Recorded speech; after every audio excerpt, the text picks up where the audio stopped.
Hi, team, and welcome to our next vodcast on the election of FDR and his first inaugural address. This address is going to take place in March of 1933.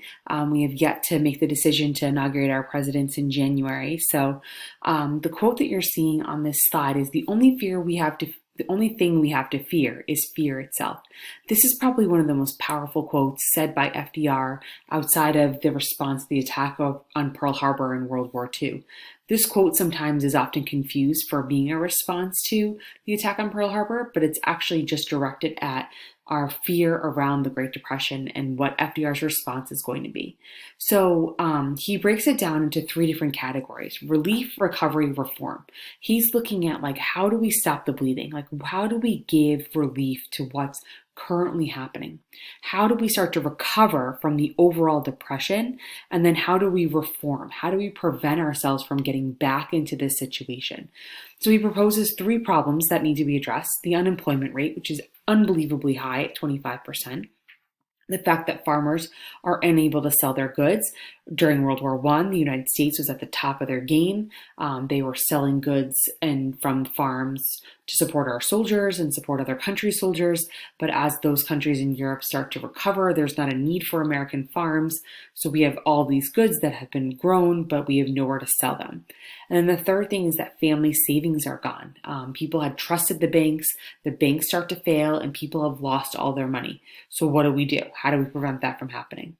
And then he starts to offer solutions. So he doesn't just mention what the problems are. He talks about ways that we're actually going to make this better, hopefully. And he's saying the first thing that we need to do is find jobs, right? We have to find a way to put people back to work.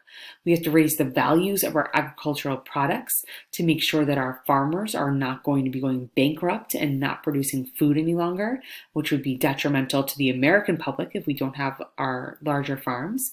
And the third thing is that we need to end speculation with other people's money, right? That buying on margin that was happening during the stock market, we have to put an end to that so that we aren't gambling with other people's money. We're going to take a close look at his inaugural address in class together. So we'll have some time to kind of break down these ideas and look at different examples that fit in those categories of relief, recovery, and reform. During this time, in order to help him to address these ideas, he is going to create something known as the Brain Trust, which is his advisors or his cabinet members. And he calls them his Brain Trust. What's really interesting about this one, too, is that the first female ever to be nominated into a presidential cabinet is going to be Frances Perkins, and she's going to be the Secretary of Labor. So not only is she the first female, but she's the Secretary of Labor of Jobs, right? So that's pretty awesome that she's given those responsibilities. FDR is going to use a unique way to keep in contact with Americans. He's going to use fireside chats. So FDR is going to use the radio as a way to communicate with Americans, to tell them about policies and reassure them about what's going on. He's going to help them to start to recover from this depression. He's going to use it through a really positive demeanor, a very honest conversation that all Americans will have access to through the radio.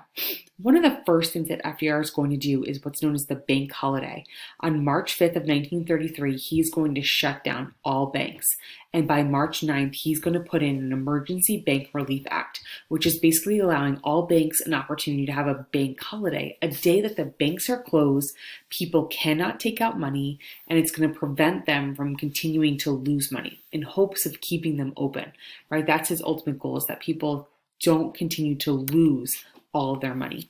And within his first 100 days as President of the United States, he is going to pass the most legislation we've ever seen in our history between March 9th and June 16th. So this is a long list. We'll go over a few of these in class. But on March 22nd, he's going to bring back the Beer Wine Revenue Act, which is going to become the 21st Amendment to our Constitution.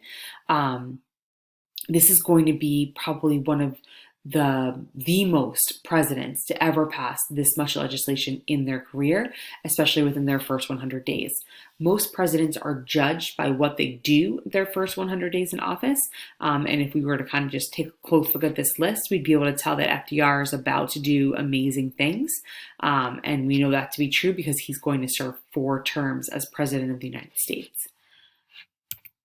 All right. One of the ways that he's going to do this successfully is going to be through deficit spending. He is going to be spending money, circulating money from the government, from our reserves, in order to help put people back to work.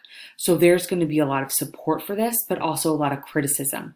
So deficit spending is overspending, spending money that the government doesn't necessarily have. We're taking it from our reserves, our backup, in order to try to put Americans back to work. That's the ultimate goal. All right, so we're going to stop here. We'll talk about some of the famous first ladies next time that we get together. I hope you have a great night.